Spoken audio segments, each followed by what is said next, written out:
आधार law classes में आपका स्वागत है। आज हम बात करेंगे भारतीय न्याय संहिता 2023 और भारतीय दंड संहिता 1860 के तुलनात्मक अध्ययन के विषय में।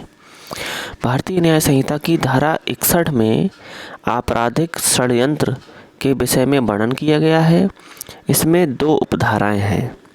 वहीं भारतीय दंड संहिता की धारा 61 में संपत्ति के संपहरण का दंडादेश इस विषय में वर्णन किया गया है। यह भारतीय दंड संहिता संशोधन अधिनियम 1921 की धारा 4 द्वारा निश्चित है। भारतीय न्याय संहिता की धारा 62 में आजीवन कारावास या अन्य कारावास से दंडनीय अपराधों को करने के प्रयत्न करने के लिए दंड इस विषय में वर्णन किया गया है। वहीं भारतीय दंड संहिता की धारा 62 में मृत्यु, निर्वासन या कारावास से दंडनीय अपराधियों की बाबत संपत्ति का संपहरण इस विषय में वर्णन किया गया है।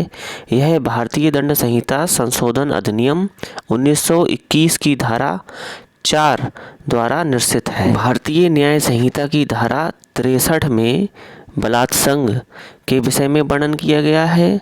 वहीं भारतीय दंड संहिता की धारा 63 में जुर्माने की रकम के विषय में वर्णन किया गया है।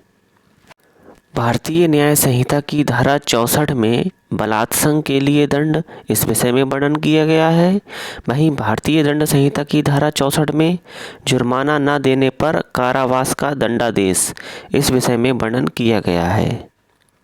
भारतीय न्याय संहिता की धारा 65 में कतिपय मामलों में बलात्संग के लिए दंड इस विषय में वर्णन किया गया है। वहीं भारतीय दंड संहिता की धारा 65 में जबकि कारावास और जुर्माना दोनों आदिष्ट किए जा सकते हैं, तब जुर्माना न देने पर कारावास की अवधि इस विषय में वर्णन किया गया है।